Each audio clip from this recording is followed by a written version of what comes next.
제발 한 입만 먹게 해주세요. 지금 밀라노 선수촌이 발칵 뒤집혔습니다. 노로바이러스로 선수단이 격리되고 차가운 빵과 파스타로 끼니를 때우는 최악의 상황입니다. 그런데 유독 한국 선수단 숙소 앞에서만 경악할 만한 진풍경이 벌어지고 있습니다.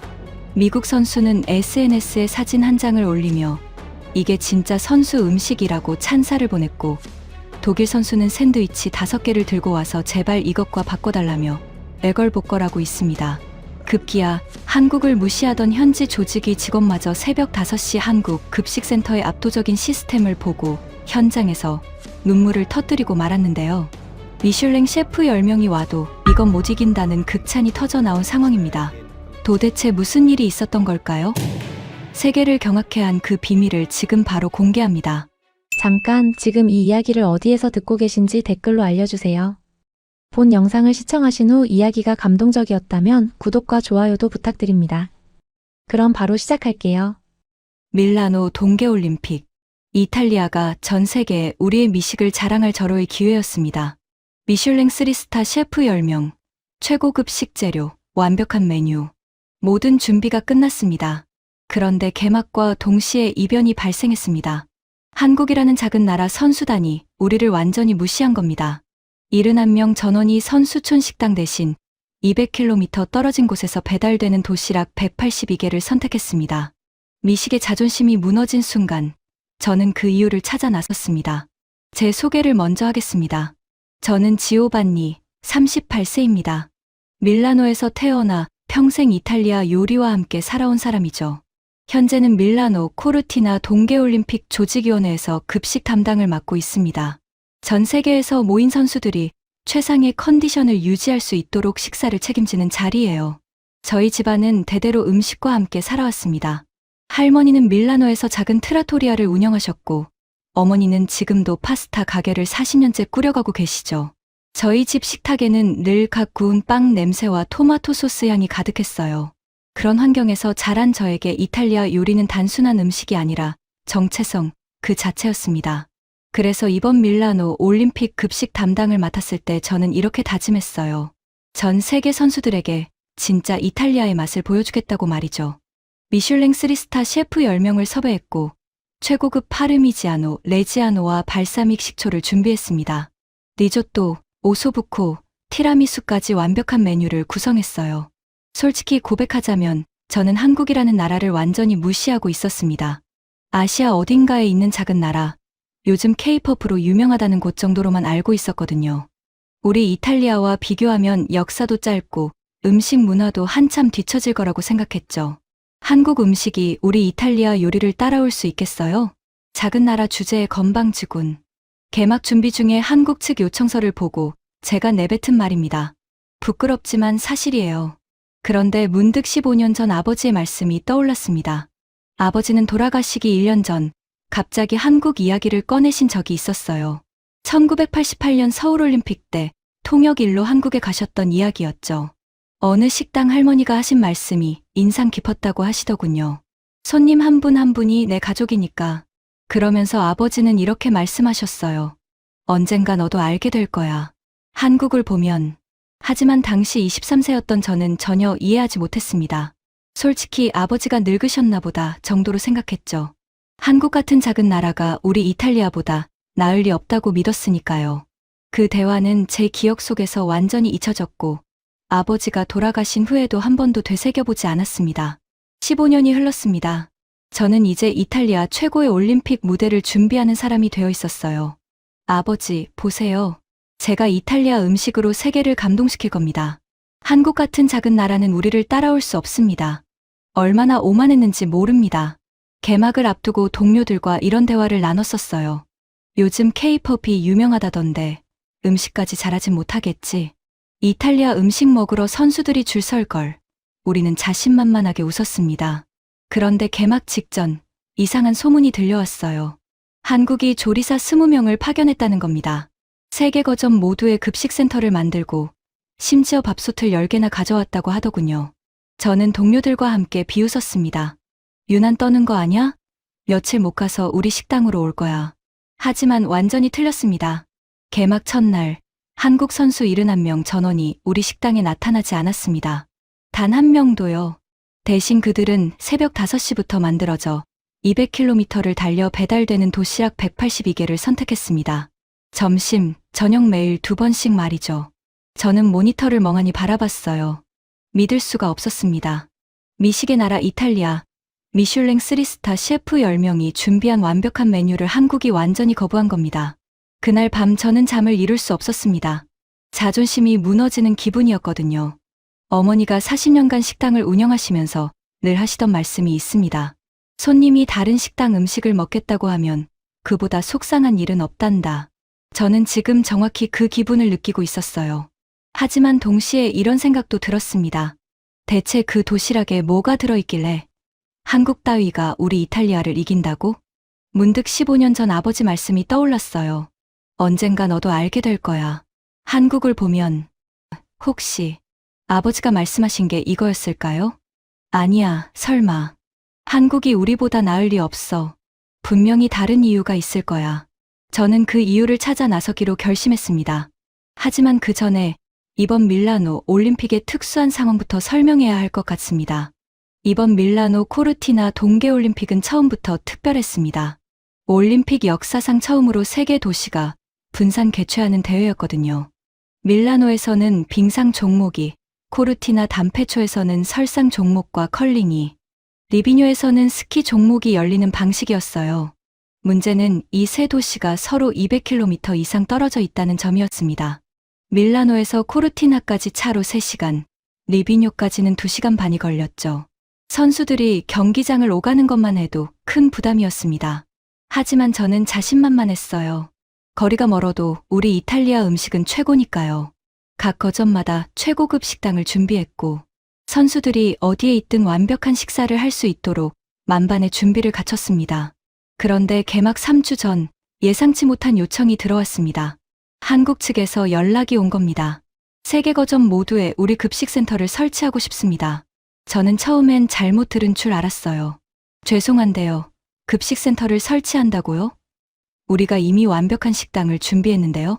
한국 측 담당자는 정중하게 설명했습니다. 네, 알고 있습니다. 하지만 우리 선수들은 한국 음식이 익숙해서요.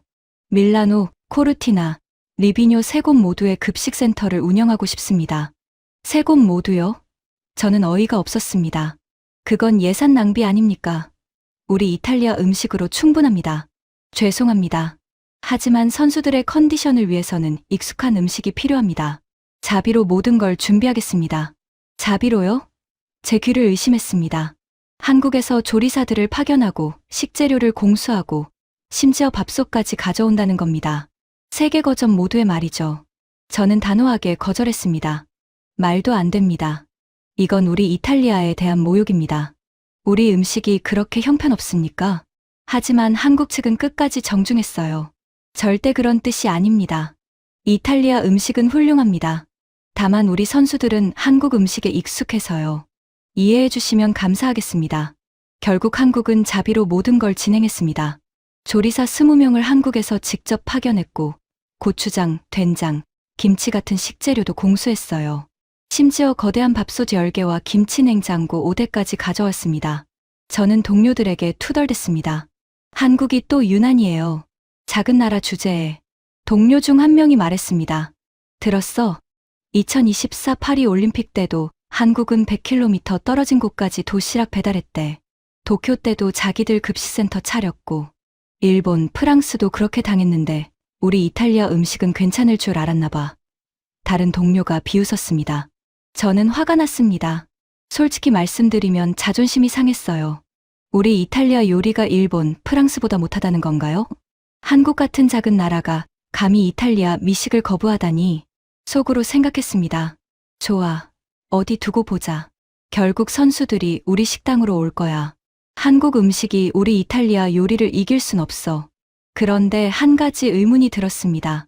어떻게 3개 거점 모두에서 매일 음식을 만들 수 있을까요? 200km씩 떨어진 곳에서 말이죠. 그것도 자비로요? 저는 동료에게 물었습니다. 한국이 조리사를 20명 파견했다고요? 응.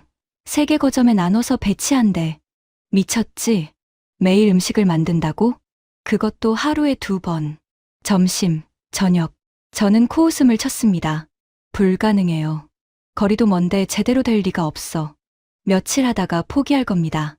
문득 아버지의 말씀이 떠올랐습니다. 한국 사람들이 음식을 대하는 태도. 하지만 저는 곧 고개를 저었어요. 아니야. 한국이 아무리 그래도 우리 이탈리아만 못하지. 어머니가 40년간 식당을 운영하시면서 자주 하셨던 말씀이 있습니다. 손님이 다른 식당 음식을 먹겠다고 하면 그보다 속상한 일은 없단다. 저는 지금 그 기분을 정확히 알 것 같았어요. 한국이 우리를 거부한 겁니다. 완전히, 철저하게 말이죠. 제 자존심은 바닥까지 떨어졌습니다. 하지만 동시에 이런 생각도 들었어요. 한국 같은 작은 나라가 감히 우리 이탈리아를 무시하다니? 저는 한국에 대해 거의 아무것도 몰랐습니다.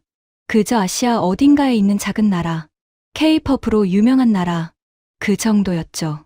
우리 이탈리아 음식 역사가 몇천 년인데 한국 음식 문화가 우리를 따라오겠어요? 동료들도 비슷한 생각이었습니다.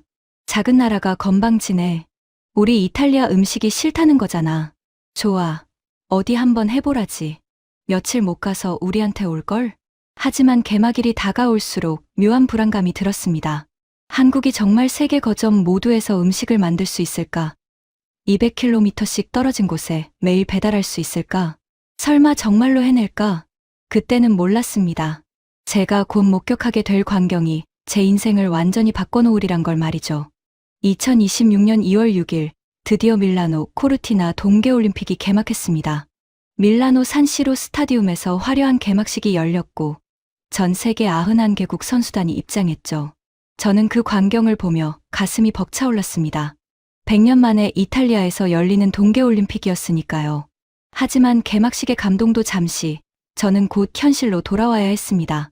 선수촌 식당 운영이 시작되었거든요. 개막 전날 밤부터 이미 불안한 소식들이 들려오고 있었습니다. 일부 선수단에서 노로바이러스 감염 사례가 확인된 겁니다. 핀란드 아이스하키 팀이 가장 먼저 타격을 받았고 예정됐던 경기가 연기되는 사태까지 벌어졌어요.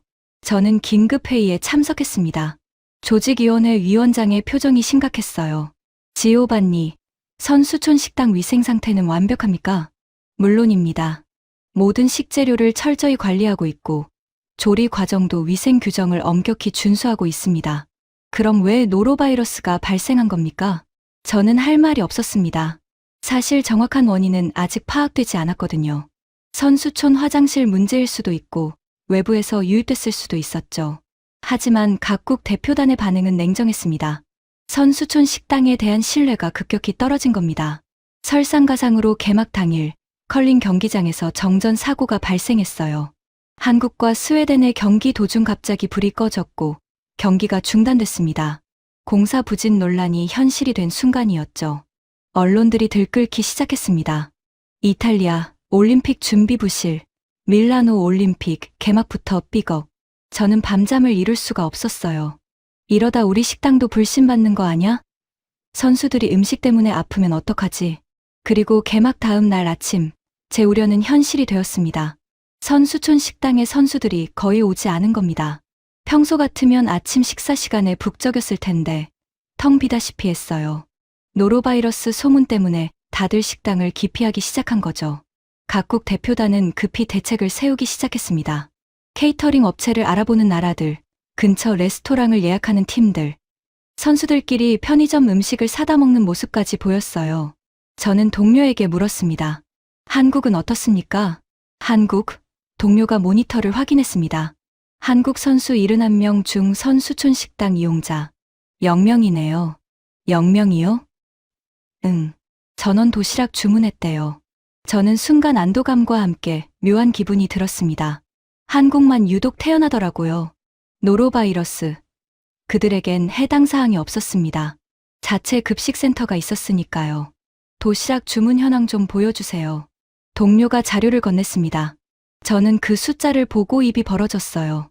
밀라노 90개, 코르티나 46개, 리비뇨 46개, 총 182개.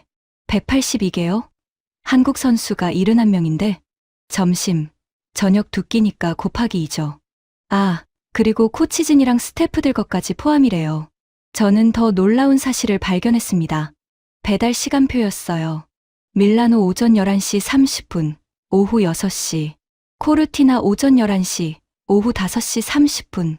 리비뇨 오전 11시 15분, 오후 5시 45분. 매일 이 시간에 정확히 배달된다고요? 응. 한 번도 안 늦었대요. 저는 계산을 해봤습니다. 밀라노에서 코르티나까지 200km, 리비뇨까지 150km. 이 거리를 매일 왕복하면서 182개 도시락을 배달한다고요? 그것도 새벽부터 만들어서요? 조리는 언제 시작합니까? 새벽 5시래요.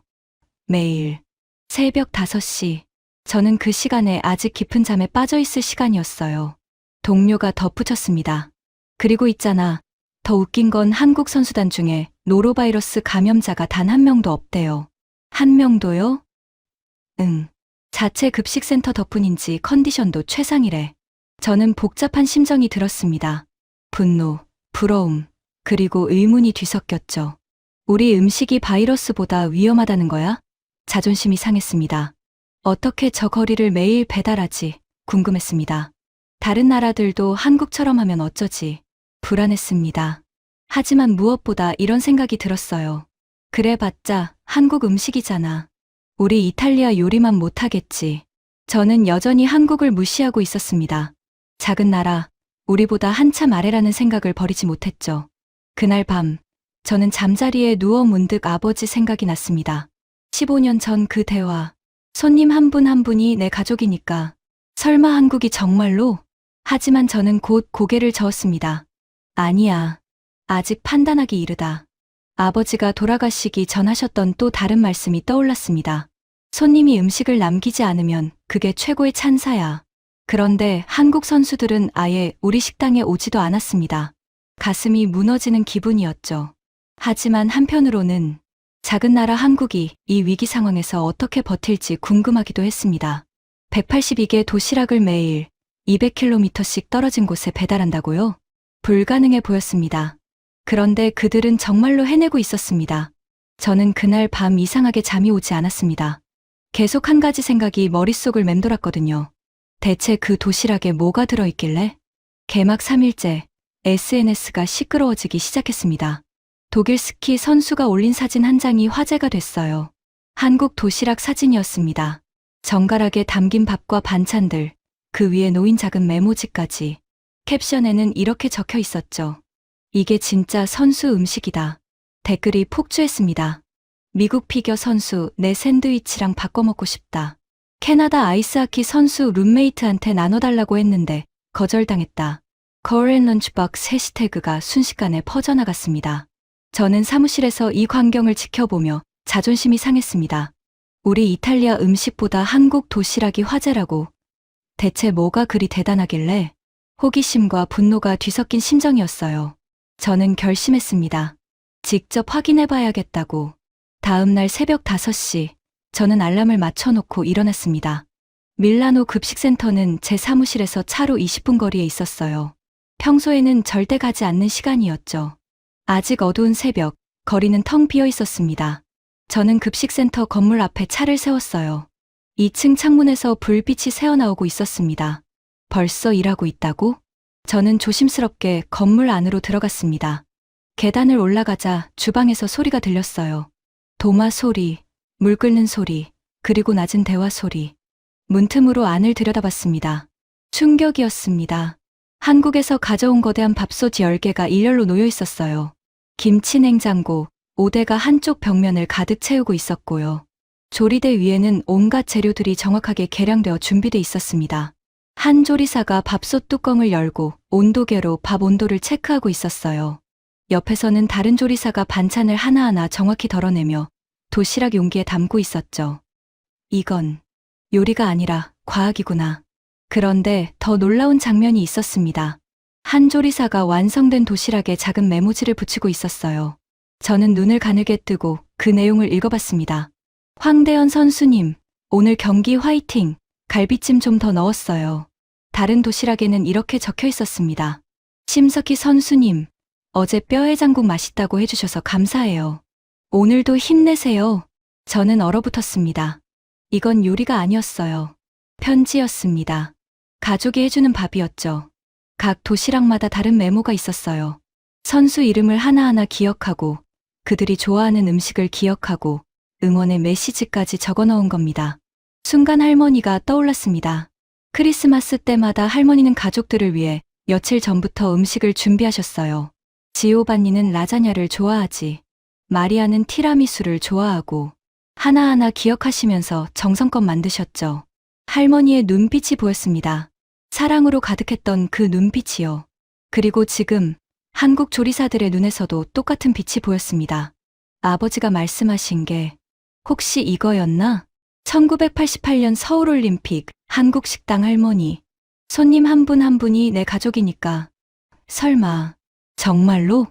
하지만 저는 고개를 저었습니다. 아니야. 그래도 우리 이탈리아가 맞서는 최고야. 제 자존심이 아직 인정하지 못했어요. 저건 그냥 감성팔이 아닐까. 작은 나라 한국이 우리보다 나을 리 없어. 그때 한 조리사가 문 쪽을 돌아봤습니다. 저와 눈이 마주쳤어요. 저는 황급히 계단을 내려갔습니다. 심장이 두근거렸어요. 부끄러웠습니다. 마치 들키면 안 되는 걸 본 것 같았거든요. 차에 타서도 한참을 멍하니 앉아 있었습니다. 182개. 매일. 새벽 5시부터. 그리고 하나하나 손편지처럼 메모를 붙이는 조리사들. 저는 그날 아침 사무실에 출근해서도 일이 손에 잡히지 않았습니다. 자꾸만 그 장면이 떠올랐거든요. 동료가 물었습니다. 지오반니, 안색이 안 좋은데 무슨 일 있어? 아니, 아무것도. 하지만 제 마음속에서는 무언가가 흔들리기 시작했습니다. 이탈리아가 정말 최고일까? 한국이 정말 작은 나라일까? 저는 여전히 인정하고 싶지 않았습니다. 이탈리아인으로서의 자부심이 38년간 쌓아온 믿음이 한순간에 무너질 순 없었으니까요. 하지만 그 새벽의 봄 광경은 제 마음 한구석에 깊이 박혔습니다. 작은 메모지 하나. 거기 적힌 손글씨. 화이팅. 좀 더 넣었어요. 그게 계속 떠올랐습니다. 그날 저녁, 저는 다시 밀라노 급식센터로 향했습니다. 이번에는 몰래가 아니었어요. 제대로 이야기를 나눠봐야겠다고 결심했거든요. 밤 10시, 급식센터 불이 여전히 켜져 있었습니다. 저는 건물 앞에서 기다렸어요. 조금 있으니 한 남자가 나왔습니다. 40대 초반으로 보이는, 피곤해 보이는 얼굴이었죠. 실례합니다. 저는 다가갔습니다. 혹시 조리 책임자분이신가요? 그 남자는 조금 놀란 표정으로 저를 봤어요. 네, 저는 김중현입니다. 무슨 일이신지? 저는 밀라노 올림픽 조직위 급식 담당 지오반니입니다. 잠깐 이야기 좀 나눌 수 있을까요? 김중현은 잠시 망설이더니 고개를 끄덕였습니다. 좋습니다. 근처에 카페가 있는데 우리는 근처 작은 카페에 앉았습니다. 저는 커피를 주문하고 조심스럽게 입을 열었어요. 왜 이렇게까지 하십니까? 김중현은 빙그레 웃었습니다. 갑자기 질문이 직설적이시네요. 죄송합니다. 하지만 정말 궁금해서요. 새벽 5시부터 일하시고 매일 182개 도시락을 만드시고 대체 왜 이렇게까지 하시는 겁니까? 김중현은 잠시 커피를 마시더니 말했습니다. 이기는 음식을 만드는 게 제 미션입니다. 이기는 음식이요? 네. 맛있는 음식이 아니라요. 김중현이 설명했습니다. 선수가 이길 수 있게 돕는 음식. 그게 제가 만드는 음식입니다. 저는 어리둥절했어요. 무슨 뜻인지. 음식은 단순히 배를 채우는 게 아닙니다. 선수의 무기죠. 컨디션을 좌우하고 경기력에 직접 영향을 미칩니다. 그래서 저는 각 선수의 컨디션, 체중, 근육량, 경기 일정까지 모두 고려해서 메뉴를 짭니다. 71명 전원을요? 네. 황대현 선수는 갈비찜을 좋아하지만 경기 전날에는 담백하게 드셔야 해요. 심석희 선수는 뼈해장국을 좋아하시니까 사골 국물을 따로 챙깁니다. 피겨 선수들은 체중 관리용 저염식, 스키 선수들은 고칼로리 고단백 식단이 필요하죠. 저는 입이 벌어졌습니다. 그걸 다 기억하십니까? 당연하죠. 제 가족인데요. 김중현의 눈빛이 따뜻했습니다. 매일 새벽 1시까지 회의를 합니다. 오늘 잔반량이 어땠는지, 선수들 피드백은 어땠는지, 내일 메뉴는 어떻게 조정할지, 하루도 빠짐없이요. 22년째, 제가 놀라서 물었습니다. 네. 2008년 베이징 올림픽부터 시작했습니다. 그때 저는 고등학생이었어요. 2002년 부산 아시안게임 때 실습을 나갔다가 이 일에 빠져버렸죠. 저는 계산을 해봤습니다. 22년. 제 인생의 절반보다 긴 시간이었어요. 힘들지 않으세요? 가족은? 김중현이 미소 지었습니다. 선수들이 제 가족입니다. 물론 제 아내도 이 일을 이해해줘요. 우리 아이들도 아빠는 올림픽 아빠라고 자랑합니다.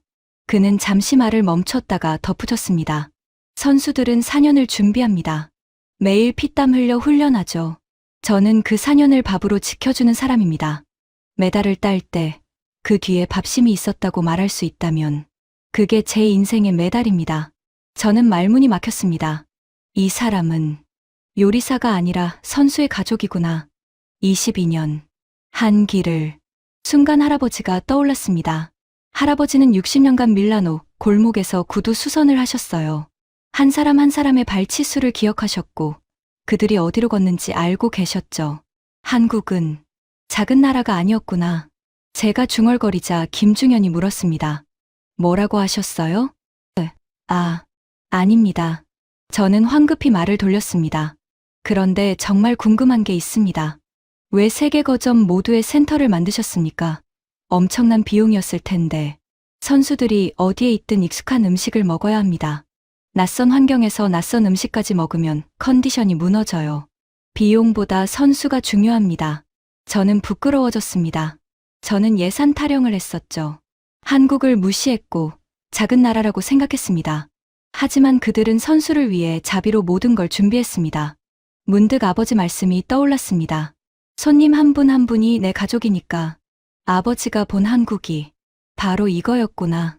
한국은 크기가 아니라 마음으로 크구나. 하지만 저는 아직도 완전히 인정할 순 없었습니다. 이탈리아인으로서의 자존심이 남아 있었으니까요. 하지만 우리 이탈리아도. 제가 말끝을 흐렸습니다. 김중현이 조용히 말했습니다. 이탈리아 음식은 훌륭합니다. 저도 존경해요. 다만 방향이 다를 뿐이죠. 이탈리아는 맛을, 한국은 마음을 담습니다. 그날 밤 저는 잠을 이룰 수 없었습니다. 22년. 한 길. 선수 71명, 전원의 이름과 취향을 기억하는 사람. 할아버지의 60년 장인 정신이 여기 한국에 있었습니다. 저는 38년을 살면서 무엇을 해왔을까요? 한국을 무시했던 제 자신이 너무나 부끄러워졌습니다. 하지만 아직 완전히 인정할 순 없었습니다. 다음 날 아침, 저는 다시 급식센터를 찾아갔습니다. 어젯밤 대화 이후 궁금한 게 너무 많았거든요. 김중현 조리장은 제 방문에 놀라지 않았어요. 오히려 빙그레 웃으며 맞아주었습니다. 또 오셨네요. 커피 한잔 하시겠어요? 감사합니다. 어제 말씀 감사했습니다. 그런데 한 가지만 더 여쭤봐도 될까요? 얼마든지요. 정말 힘든 순간은 없으셨나요? 22년이면 포기하고 싶을 때도 있었을 것 같은데요. 김중현은 잠시 멈칫했습니다. 그리고 천천히 입을 열었어요. 2016년 리우 올림픽 때 일입니다. 펜싱 박상영 선수 기억하시나요? 물론입니다. 금메달 따신 분이죠. 네. 결승전 날 아침, 박상영 선수가 급식센터에 오셨어요. 얼굴이 창백하더군요. 긴장한 거죠. 김중현이 회상했습니다. 저는 그분을 위해 미역국을 끓였습니다. 한국에서는 중요한 날 미역국을 먹거든요. 어머니가 해주시는 그 맛으로 만들었어요. 박상영 선수는 한 숟가락 드시더니 눈물을 글썽이셨습니다. 저는 숨을 죽이고 들었습니다. 결승전은 극적이었습니다. 뒤지고 있던 상황에서 박상영 선수가 할 수 있다를 외치며 역전하셨죠. 금메달을 따신 겁니다. 그래서요? 시상식이 끝나고 박상영 선수가 가장 먼저 찾아온 곳이 급식센터였습니다. 김중현의 목소리가 떨렸어요. 조리장님, 제가 이겼어요. 그렇게 외치시면서 저희를 안아주셨습니다. 할 수 있게 도와주셔서 감사합니다라고 하시면서 조리사 전원에게 선물을 돌리셨어요. 저희는 모두 울었습니다. 저는 가슴이 먹먹해졌습니다. 그날 저는 깨달았습니다. 제가 만든 건 음식이 아니라 용기였구나. 밥이 사람을 일으킨다는 걸 처음 알았어요. 김중현이 덧붙였습니다. 2018년 평창 올림픽은 더 특별했습니다. 우리나라에서 열린 올림픽이니까요. 올림픽 역사상 처음으로 음식 컴플레인이 단 한 건도 없었습니다. IOC 위원장이 직접 모든 국가가 만족했다고 극찬하셨어요. 외신들은 한국이 음식의 진심인 국가라고 보도했습니다. 2024년 파리 올림픽은 어땠습니까? 프랑스가 저탄소 정책으로 음식 부족 대란이 있었죠. 한국만 100km 떨어진 곳에 급식센터를 차렸습니다. 외국 선수들이 SNS에 한국 부럽다고 난리였어요. 결국 프랑스 조직위에서도 한국에게 배워야 한다고 인정했습니다. 저는 완전히 압도당했습니다. 밥심이라는 단어를 아십니까? 김중현이 물었습니다. 아니요. 한국어로 밥의 힘이라는 뜻입니다. 한국에서 밥은 단순한 음식이 아니에요. 생명이고 사랑입니다. 한국 어머니들이 자식에게 가장 먼저 묻는 말이 밥 먹었니? 거든요. 그게 단순한 질문이 아니군요. 맞습니다. 건강하니? 행복하니? 라는 뜻이죠. 한국에서는 밥이 곧 사랑입니다. 김중현이 조용히 말했습니다. 저는 선수들의 어머니입니다. 메달보다 중요한 건 건강하게 경기를 마치는 것이에요. 그래서 한 끼 한 끼가 제게는 전쟁입니다. 22년간 한 번도 포기하지 않은 이유입니다. 저는 더 이상 참을 수 없었습니다. 말없이 고개를 숙였어요. 죄송합니다. 김중현이 놀라며 물었습니다. 왜 사과를요? 제가 한국을 무시했습니다. 제 목소리가 떨렸습니다. 작은 나라라고 우리 이탈리아보다 못하다고 생각했습니다. 너무나 부끄럽습니다. 김중현은 고개를 저었습니다. 괜찮습니다. 크기는 중요하지 않아요. 중요한 건 마음입니다. 이탈리아도 음식을 사랑하는 나라잖아요. 우리는 다르지 않습니다. 그 순간 저는 완전히 깨달았습니다. 15년 전 아버지가 왜 그 이야기를 하셨는지. 한국을 보면 알게 될 거야. 음식은 기술이 아니라 마음. 아버지, 이제야 알겠습니다. 한국은 크기로 잰 나라가 아니었습니다. 마음으로 잰 나라였습니다. 이탈리아는 맛있는 음식을 제공했습니다. 하지만 한국은 이기는 음식, 사랑하는 음식을 제공했습니다. 우리는 요리를 했지만 한국은 가족을 먹였습니다. 한국은 작은 나라가 아니라 위대한 나라였습니다. 제가 중얼거리자 김중현이 빙그레 웃었습니다. 감사합니다. 하지만 위대함은 크기가 아니라 마음에서 나오는 거잖아요. 그날 저는 급식센터를 나와 한참을 걸었습니다. 아버지가 식당 하시면서 항상 하시던 말씀. 손님이 행복하면 그게 최고의 레시피다. 한국은 그 말을 22년간 실천해왔습니다. 저는 한국을 무시했습니다. 작은 나라라고, 우리보다 못하다고. 하지만 틀렸습니다. 한국은 작지 않았습니다. 세계에서 가장 큰 마음을 가진 나라였습니다. 그날 밤 저는 급식센터 밖에서 한참을 울었습니다. 38년 만에 처음으로 제 오만함이 부끄러워 흘린 눈물이었습니다. 올림픽이 진행될수록 SNS는 점점 더 뜨거워졌습니다. 독일 스키 선수가 또 게시글을 올렸어요. 이번엔 한국 선수 옆방에 사는 자신의 모습을 찍은 영상이었습니다. 샌드위치 5개랑 한국 도시락 1개 바꿔달라고 애원 중이라는 캡션과 함께요. 댓글이 폭주했습니다. 미국 피겨 선수 드디어 맛봤다. 세상에. 캐나다 아이스하키 선수 코치님한테 우리도 한국 음식 주문할 수 있냐고 물었더니 한국 선수단만 가능하대요. 각국 대표단이 긴급히 움직이기 시작했습니다. 영국은 급히 케이터링 업체를 알아보고 있었어요. 프랑스 대표단은 파리 때 왜 우리는 안 했지? 라며 후회하는 모습이었죠. 심지어 일본까지 조용히 한국 급식센터 시스템을 벤치마킹하려 시도하고 있었습니다.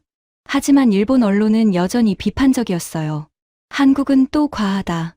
쇼에 불과하다. 일본 SNS에도 비슷한 댓글들이 달렸습니다. 하지만 정작 일본 선수들의 반응은 달랐어요. 우리도 한국처럼 해줬으면. 중국도 마찬가지였습니다. 중국 언론 예산 낭비다. 유난 떠는 거 아니냐. 하지만 중국 코치진은 몰래 한국 급식센터를 찾아와 시스템을 물어보고 있었습니다. 저는 이 모든 걸 지켜보며 쓴웃음을 지었습니다. 질투였어요. 한국을 인정하고 싶지 않은 질투. 저도 처음엔 그랬으니까요. 그런데 결과가 모든 걸 말해주고 있었습니다. 한국 선수들의 컨디션은 최상이었어요. 경기 후 인터뷰마다 밥 잘 먹어서 힘이 났어요 라는 말이 나왔습니다. 메달 소식이 들려올 때마다 선수들은 급식센터에 감사 전화를 했죠. 그리고 어느 날 오후 저는 결정적인 장면을 목격했습니다. 한 한국 선수가 경기를 마치고 급식센터를 찾아왔어요. 저는 우연히 그 근처를 지나가고 있었습니다. 조리장님, 선수가 외쳤습니다. 좋은 경기했어요. 김중현 조리장과 조리사들이 우르르 나왔습니다. 수고했어요. 어땠어요? 덕분에 힘이 났어요. 아침에 갈비찜 먹고 정말 힘이 솟더라고요. 선수와 조리사들이 포옹했습니다. 서로 기뻐하며 눈물을 글썽이는 모습이었어요. 저는 멀리서 그 모습을 지켜봤습니다. 가슴이 뭉클했습니다. 눈시울이 뜨거워졌어요. 저게 진짜 가족이구나. 메달을 따든 따지 못하든 선수들은 가장 먼저 급식센터를 찾았습니다. 그리고 조리사들은 메달보다 선수가 건강하게 돌아온 걸 더 기뻐했죠. 저는 그 자리에 한참 서 있었습니다. 문득 이런 생각이 들었어요. 아버지가 보셨다면 뭐라고 하셨을까? 나는 한국을 무시했는데 아버지는 38년 전에 이미 아셨구나. 한국의 진짜 모습을. 그날 밤, 저는 밤늦게까지 사무실에 남아 있었습니다. 창밖을 바라보며 아버지를 떠올렸어요. 아버지, 죄송합니다. 마음속으로 중얼거렸습니다. 제가 틀렸습니다. 한국은 작은 나라가 아니었습니다. 아버지가 말씀하신 그 마음을 이제야 알겠습니다. 만약 아버지 무덤 앞에 갈 수 있다면 저는 이렇게 말씀드리고 싶었어요. 아버지, 저는 오만했습니다. 한국을 무시했습니다. 작은 나라라고 우리보다 못하다고 생각했습니다. 하지만 한국은 크기가 아니라 사랑으로 큰 나라였습니다. 한국은 22년간 한 번도 멈추지 않고 선수들을 가족처럼 대했습니다. 저는 이제야 깨달았습니다. 아버지가 그토록 강조하셨던 이유를요. 어머니가 자주 하시던 말씀이 떠올랐습니다. 음식은 사랑이야. 한국은 사랑으로 선수들을 이기게 만들고 있었습니다. 22년간 한 번도 멈추지 않고요. 우리 이탈리아는 사랑을 잊고 자부심만 팔고 있었습니다. 저는 한국을 작은 나라라고 무시했습니다. 하지만 한국은 세계에서 가장 큰 마음을 가진 나라였습니다. 창밖으로 밀라노의 야경이 보였습니다. 아름다운 도시, 자랑스러운 이탈리아. 하지만 저는 이제 알았습니다. 진짜 위대함은 크기나 화려함이 아니라는 걸. 마음의 크기라는 걸. 그날 밤, 저는 오랜만에 편안하게 잠들 수 있었습니다. 부끄러움과 후회도 있었지만 동시에 감사함도 있었어요. 한국이 가르쳐준 것들에 대한 감사함, 아버지가 남겨주신 가르침에 대한 감사함, 그리고 제가 변할 수 있다는 것에 대한 감사함. 아버지, 이제 알겠습니다. 한국은 작은 나라가 아니라 큰 나라였습니다. 크기가 아니라 마음으로요. 그날 밤 이후 저는 달라졌습니다. 한국 선수가 급식센터에서 조리사들과 포옹하며 기뻐하던 그 모습이 계속 머릿속을 떠나지 않았어요. 저는 더 이상 한국을 무시할 수 없었습니다. 인정해야 했죠. 2월 9일 오전 10시 밀라노 올림픽 조직위원회 회의실. 저는 급식 담당 보고를 위해 자리에 앉았습니다. 각국 급식 현황을 정리한 자료를 펼쳤어요. 지오반니, 현재 상황은 어떻습니까? 위원장이 물었습니다. 노로바이러스 이후 선수촌 식당 이용률이 40% 감소했습니다. 각국이 자체적으로 케이터링을 알아보고 있는 상황입니다. 한국은요? 저는 잠시 망설였습니다. 그리고 천천히 입을 열었어요. 한국은 문제가 전혀 없습니다. 회의실이 조용해졌습니다. 세계 거점 모두에서 자체 급식센터를 운영 중이고 선수 전원이 만족하고 있습니다. 감염 사례도 0건입니다. 한 위원이 물었습니다. 어떻게 그게 가능하죠? 저는 지난 며칠간 본 것들을 이야기했습니다. 새벽 5시부터 시작하는 조리, 182개 도시락, 200km 배달, 22년 경력의 조리장, 선수 한 명 한 명에게 붙이는 손편지. 그들은 음식이 아니라 마음을 배달하고 있었습니다. 회의실이 숙연해졌어요. 위원장이 말했습니다. 다음 올림픽부터 우리도 참고해야겠군요. 참고가 아닙니다. 제가 끼어들었습니다. 배워야 합니다. 한국에게. 동료들이 저를 쳐다봤어요. 놀란 표정들이었죠. 우리는 자부심만 있었습니다. 하지만 한국은 배려를 실천했습니다. 회의가 끝나고 동료 마르코가 제게 다가왔습니다. 지오반니, 진심이야? 한국에게 배워야 한다고? 응. 나도 처음엔 한국을 무시했어. 작은 나라라고. 하지만 틀렸더라. 뭐가 달랐는데? 마르코, 너는 선수 이름을 몇 명이나 기억해? 마르코는 당황했습니다. 뭐, 유명한 선수들은 알지. 한국 조리장은 71명 전원의 이름과 취향을 외우고 있어. 매일 새벽 1시까지 회의하면서 메뉴를 조정하고 22년째 그렇게 하고 있어. 22년. 응. 우리는 4년에 한 번 올림픽을 치르지만 그들에게는 인생 그 자체야. 마르코가 조용히 말했습니다. 우리가 많이 부족했구나. 바로 그날 오후 저는 영국 급식 담당자를 우연히 만났습니다. 지오반니, 들었어? 우리 선수들이 한국 도시락 얘기만 해. 저도 압니다. 대체 어떻게 하는 거야? 우리도 케이터링 업체 알아보는 중인데. 저는 잠시 고민하다가 말했습니다. 밀라노 급식센터 가봐. 새벽 5시에. 새벽 5시? 응. 직접 봐야 이해할 거야. 그는 고개를 갸우뚱했지만 메모했습니다. 며칠 후 그에게서 문자가 왔습니다. 봤어. 믿을 수 없더라. 저는 미소 지었습니다. 그도 같은 걸 느꼈겠죠. 오늘도 새벽, 저는 일부러 일찍 일어나 급식센터 근처를 달렸습니다. 조깅하는 척하면서요. 창문 너머로 보이는 조리사들, 변함없이 움직이는 손길들, 하나하나 정성스럽게 담기는 도시락들. 저는 멈춰 서서 한참 바라봤습니다. 언젠가 이탈리아도 저렇게 할 수 있을까? 아니, 할 수 있어야 합니다. 배워야 해요. 사무실로 돌아와 저는 개인 노트에 적기 시작했습니다. 이탈리아가 한국에게 배워야 할 것들. 1점, 선수 개개인에 대한 관심. 2점, 매일의 피드백 시스템. 3점, 음식이 아니라 마음을 전달하는 태도. 4점, 장인정신 다시 한 길을 오래 걷는 힘. 이건 제 개인 노트였지만 언젠가 이탈리아 체육회 전체에 공유하고 싶었어요. 점심시간, 선수촌 식당을 지나가다 우연히 한국 선수 몇 명을 봤습니다. 도시락을 들고 웃으며 이야기하는 모습이었어요. 한 선수가 친구에게 말했습니다. 오늘 메모 봤어? 조리장님이 응원 메시지 써주셨어. 나도 완전 힘났어. 저는 멀리서 그 모습을 지켜봤습니다. 저게 진짜구나. 가족이 챙겨주는 밥, 퇴근길, 저는 어머니 식당에 들렀습니다.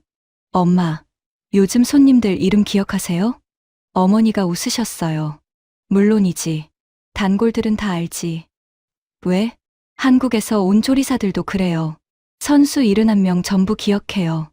대단하네. 쉽지 않은데. 엄마, 제가 올림픽 급식 담당하면서 깨달은 게 있어요. 뭔데? 음식은 마음이라는 거요. 엄마가 늘 하시던 말씀이잖아요. 어머니가 제 손을 잡으셨습니다. 그걸 이제야 아니? 늦었죠? 아니야. 지금이라도 알았으면 된 거지. 집에 돌아와 저는 책상 앞에 앉았습니다. 한국에서 배운 것들을 하나씩 정리했어요. 이건 올림픽이 끝난 후 정식 보고서가 될 겁니다. 하지만 보고서보다 중요한 건 제 마음의 변화였습니다. 저는 한국을 무시했습니다. 그게 부끄럽습니다. 하지만 이제는 압니다. 크기가 아니라 마음이 중요하다는 것을. 내일도 새벽 5시에 일어날 겁니다. 급식센터 앞을 지나가면서 배우겠습니다. 올림픽은 아직 13일이나 남았으니까요. 매일 배우겠습니다. 한국의 그 마음을. 그리고 언젠가 이탈리아도 실천하겠습니다. 음식이 아니라 마음을 전하는 나라가 되도록. 한국처럼요. 여러분, 오늘의 이야기는 여기까지입니다. 이탈리아 밀라노에서 벌어진 작은 기적, 22년 장인정신의 밥심 이야기를 들려드렸습니다. 미식의 나라 이탈리아가 한국에게 배운 진짜 환대의 의미, 크기가 아니라 마음으로 위대한 나라, 대한민국의 이야기였습니다. 구독과 좋아요로 응원해 주시면 더 감동적인 이야기로 찾아뵙겠습니다. 오늘도 여러분 모두 따뜻하고 건강한 하루 보내시길 바랍니다. 긴 영상 끝까지 시청해 주셔서 감사합니다.